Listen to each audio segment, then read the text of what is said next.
तो अगर आप भी सीपीसीटी एग्जाम की तैयारी कर रहे हैं एंड उसके अंदर आपको एक्सेल वाला पार्ट बिल्कुल भी समझ में नहीं आया तो ये वीडियो आपके लिए है। काफी स्टूडेंट्स थ्योरी पढ़ लेते हैं पर उन्हें एक्सेल फिर भी समझ में नहीं आता है एंड मैं आपको गारंटी देता हूं कि अगर आपने ये वीडियो देख ली तो आपको सीपीसीटी में एक्सेल वाला पार्ट इतना ज्यादा स्ट्रांग हो जाएगा कि आप उसमें फुल में से फुल मार्क्स भी ला सकते हैं, क्योंकि हम वो हर एक चीज पढ़ने वाले जो सीपीसीटी एग्जाम में एक्सेल के सेक्शन में पूछी जाती है, पर बेस्ट पार्ट हम उसे प्रैक्टिकली पढ़ेंगे ताकि वो हमारे दिमाग में अच्छे से फिक्स हो जाए। एंड ये वीडियो केवल एग्जाम ओरिएंटेड रहेगा, हम कोई भी एकदम डीप टॉपिक में नहीं जाएंगे। जो एग्जाम में पूछा जाता है हम केवल उसी के ऊपर बात करेंगे और मैं वही चीज आपको सिखाने वाला हूं। सो प्रैक्टिकल स्टार्ट करने से पहले थोड़ा सा इंट्रो मास्टर कंप्यूटर के लिए। तो मास्टर कंप्यूटर क्लासेस पिछले 22 सालों से इंदौर में ऑपरेट कर रही है एंड इन सालों में हमने हजारों बच्चों को ट्रेन करा है सीपीसीटी क्वालिफाई करने के लिए एंड इस प्लेटफॉर्म के थ्रू हम लाखों करोड़ों बच्चों को सीपीसीटी क्वालिफाई करने में मदद करेंगे। तो अब स्टार्ट करते हैं हम इस एक्सेल की वीडियो को। तो स्क्रीन पे आप देख रहे हैं कि आप एक्सेल हमारा स्टार्ट हो चुका है यहाँ पे एंड यहाँ पर आप देख सकते हैं कि सबसे ऊपर जो हमारी बार रहती है इसको हम कहते हैं टाइटल बार। अगर आपने कोई चीज़ फाइल जिस नाम से सेव कर रखी है वो यहाँ पे शो करता है। सबसे नीचे तो बार देती है हमारी, इसको कहते हैं हम स्टेटस बार। जो भी अपन यहाँ चीज़ परफॉर्म करेंगे हमको यहाँ पे नीचे स्टेटस दिखता है उसका। फिर यहाँ पे आप देखेंगे यहाँ पे टैब्स दिखेंगे आपको, होम, इंसर्ट, इनको हम कहते हैं टैब्स। डाटा हो गया, रिव्यू हो गया, बहुत सारे फंक्शंस इन सबके। एंड जो आपको लंबी सी जो ये स्ट्रिप दिख रही है, पट्टी दिख रही है, इसको हम कहते हैं रिबन। एंड रिबन्स के अंदर आप देख सकते हैं ग्रुप्स दिखेंगे, जहाँ पे आप देख सकते हैं क्लिपबोर्ड लिखा है, फ़ॉन्ट लिखा है, अलाइनमेंट लिखा है, नंबर लिखा हुआ है, स्टाइलिश लिखा हुआ है। तो ये सब ग्रुप्स कहलाता है। इन ग्रुप्स के अंदर जो आप फंक्शंस देख रहे हैं इनको हम कहते हैं ऑप्शंस। तो हम इस सब चीज़ सीखने वाले हैं। एंड सबसे पहले मैं आपको बता दूं, जो हमारी जो ये बुक रहती है जिस पे आप काम करेंगे, ये सब चीज़ें, इसे हम कहते हैं वर्क बुक। मतलब जिस पे मैं अपना माउस मूवमेंट कर रहा हूँ इसे हम वर्क बुक कहते हैं। एंड नीचे आप देख रहे हैं यहाँ पे शीट 1, शीट 2, तो ये इन्हें हम कहते हैं वर्कशीट।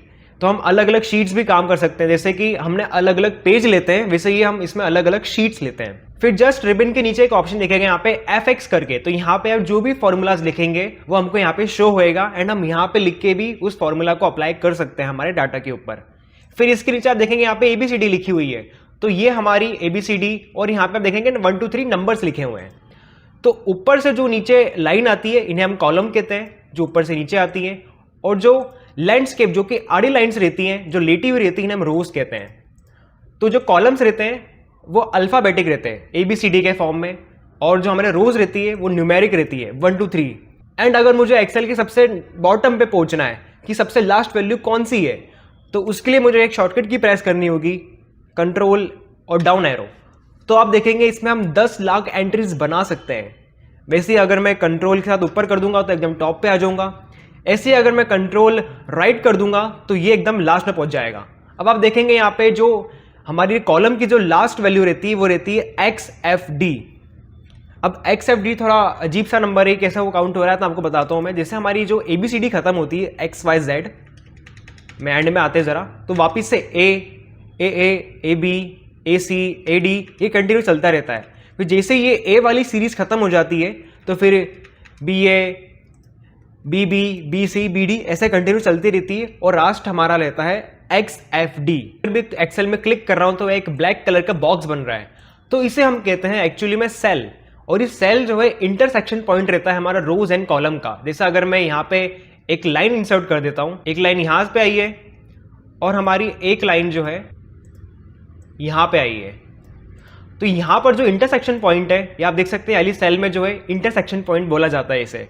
तो F7, F यहां से और 7 यहां से, तो इस वाले सेल का नाम है F7, जो कि आप फॉर्मूला बार के जस्ट पास में देख सकते हैं यहाँ पे F7 है। तो ये नेम बॉक्स रहता है कि जो सेल का क्या नाम है, हम इसे यहां से भी देख सकते हैं। अब हम एक बेसिक फॉर्मेटिंग सीख लेते हैं क्योंकि उसके ऊपर भी क्वेश्चंस बहुत सारे बनते हैं। तो उसके लिए मैं एक टेक्स्ट लिख लेता हूं यहाँ पे।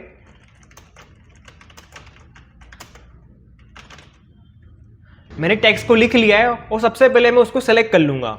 उसके बाद आप देखेंगे यहाँ पे 2 कलर ऑप्शन है, एक येलो है एक रेड है। तो जहां पे A लिखा हुआ है उससे हम जो है टेक्स्ट का कलर चेंज कर सकते हैं। फॉर एग्जांपल मुझे रेड करना है, यहाँ पे बहुत सारे कलर ऑप्शन है, बस अपने को क्लिक कर देना उसके ऊपर। अब जो येलो वाला है वो एक तरीके से हाईलाइट वाला ऑप्शन है, जैसे ही उसमें क्लिक करूंगा मैं तो पीछे बैकग्राउंड कलर चेंज होएगा। अब आप देखेंगे यहाँ पे जितने अपने सेल सिलेक्टेड है केवल उसमें हुआ है, तो हम यहाँ से जो है सेल को आगे स्ट्रेच करके बड़ा भी कर सकते हैं। तो आप देखेंगे अब पूरी तरीके से हमारे टेक्स्ट के ऊपर ही लग चुका है। इसको अपने को बोल्ड करना है तो यहाँ से B से बोल्ड कर सकते हैं, I से इटैलिक भी कर सकते हैं, U से अंडरलाइन भी कर सकते हैं। और इनके शॉर्टकट की आपको अब ध्यान रखना है, कंट्रोल B से बोल्ड होती है, कंट्रोल I से इटैलिक होती है, कंट्रोल U से अंडरलाइन होती है। अगर आपको इसकी कॉपी बनानी है, कंट्रोल सी से हम इसकी कॉपी बनाएंगे। आप चाहे तो यहां से भी इसे ले सकते हैं, कॉपी कट कॉपी पेस्ट का ऑप्शन यहीं पर ही है, पर आपको शॉर्टकट की भी ध्यान रखनी है। कंट्रोल सी हम करेंगे। अगर मैं चाहता हूँ इस सेल नीचे आ जाए, यहाँ पे कंट्रोल वी करेंगे, सेम वही चीज नीचे आ जाएगी। अगर मैं चाहता हूँ कि यहां से कट के कहीं और चले जाए तो कंट्रोल एक्स दबाएंगे इसे और फिर कंट्रोल वी कर देंगे, तो वहां से हटके वो नीचे आ जाएगी। तो एक्सेल जो है कैलकुलेशन, एनालिसिस एंड पैटर्न को समझने के लिए यूज होता है। तो सबसे पहले अब एक्सेल में ये सब चीजें परफॉर्म करके देखते हैं। हम इसके अंदर अब बेसिक फॉर्मूलाज भी सीखेंगे। तो अगर मैं यहाँ पे एक 1, 2 और 3 नंबर लिख देता हूँ और इन्हें सिलेक्ट करके जब मैं ड्रैग करूंगा तो ये ऑटोमेटिक पैटर्न को समझ लेगा और 10 तक अपने को वैल्यू ऑटोमेटिक निकाल के देगा। मतलब मैंने 1, 2, 3 लिखा और ड्रैग करा तो ऑटोमेटिक मैंने 10 तक जो है काउंटिंग लिख दी है। फिर उसके बाद अगर मैं ऐसे ही मंडे लिख देता हूं, मीन्स अगर मैं इसे टेक्स्ट के साथ भी परफॉर्म करता हूं तो ये चीज उसके साथ भी वर्क करती है। मैं इसको नीचे ड्रैग करूंगा तो आप देख सकते हैं automatic Sunday, Monday, Tuesday automatic आ गए। हम ये सेम चीज मंथ के साथ भी कर सकते हैं। अगर मैं यहाँ पे जनवरी लिख देता हूं और इसे ड्रैग करता हूं नीचे तो आप देखेंगे इसके बाद के जो मंथ्स हैं ऑटोमेटिक आए जा रहे हैं। तो अब हम कुछ बेसिक फॉर्मूला सीख लेते हैं, जो कि ये है कि अगर मुझे इन सबका टोटल निकालना है तो हम कैसे निकाल सकते हैं। तो किसी भी फॉर्मूला को अपने को निकालना है या अप्लाई करना है, सबसे पहले अपने को उसके आगे इक्वल लगाना होगा। ये आपको ध्यान रखना है। इसके ऊपर भी बहुत सारे क्वेश्चंस आते हैं कि फॉर्मूला के पहले क्या लगाया जाता है। तो हम सबसे पहले इक्वल का यूज करेंगे, फिर उसके बाद हम सम लिखेंगे, SUM। हमें इसका टोटल निकालना है तो टोटल का जो फॉर्मूला है इक्वल सम। उसके बाद हम ब्रैकेट ऑन करेंगे, मतलब ब्रैकेट लगाएंगे और इन सब सेल्स को हम एक बार में सिलेक्ट कर लेंगे। सेलेक्ट करने के बाद ब्रैकेट बंद करने के बाद जैसे ही एंटर करेंगे हमको इन सब का पूरा टोटल निकल के आ जाएगा। ऐसे ही हम इसकी मैक्सिमम वैल्यू निकाल सकते हैं कि इस टेबल में जो है सबसे बड़ी वैल्यू कौन सी है।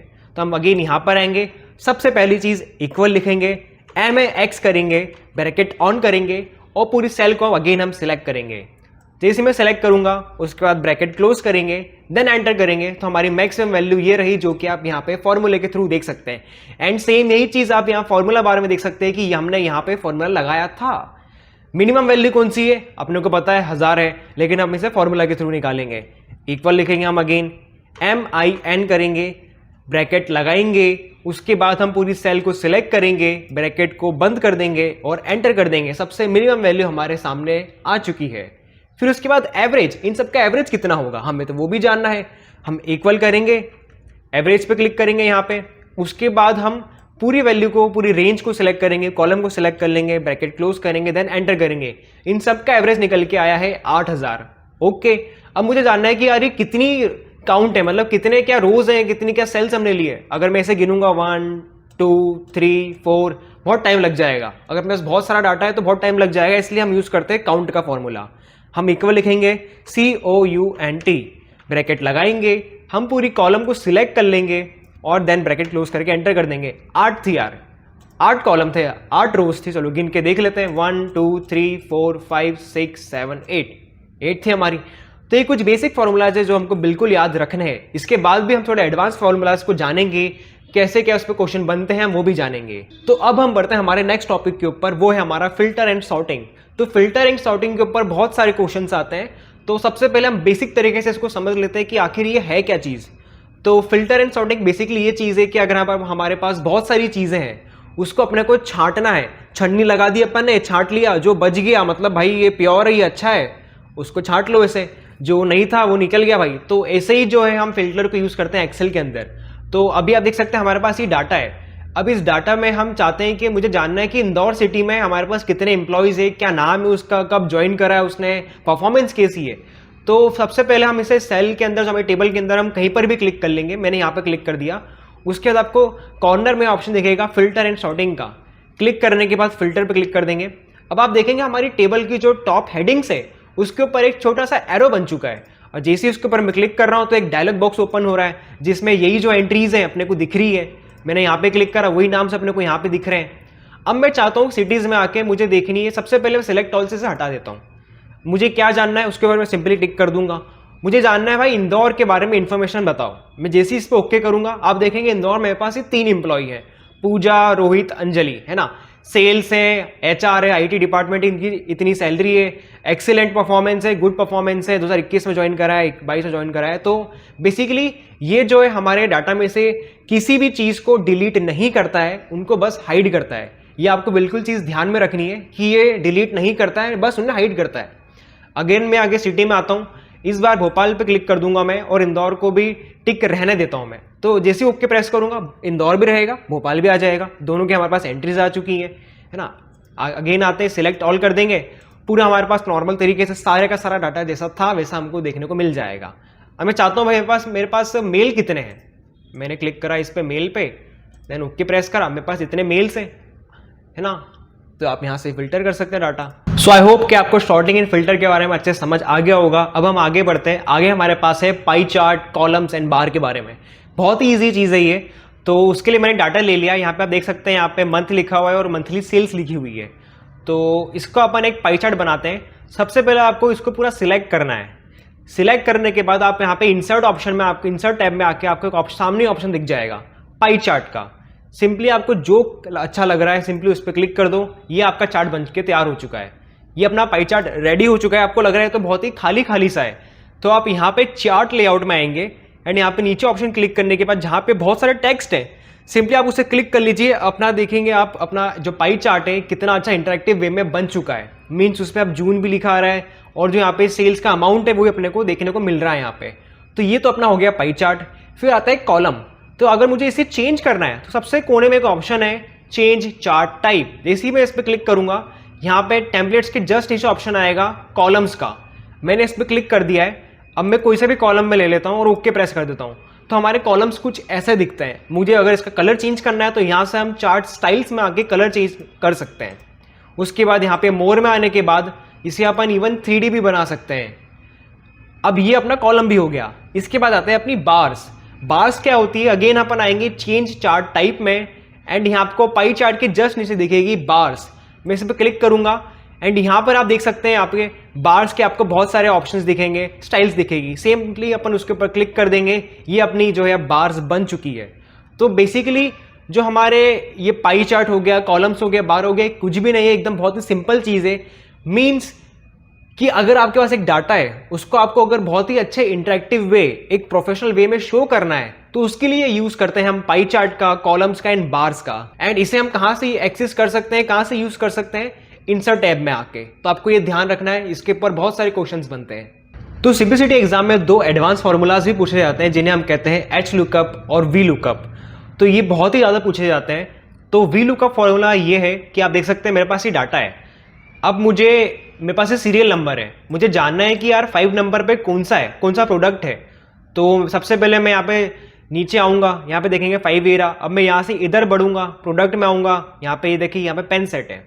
तो जैसे मैंने प्रोसेस करी कि 5 नंबर ढूंढा, फिर मैं इस तरफ आया, प्रोडक्ट की लाइन में देखा कि हाँ पेन सेट यहाँ पर है।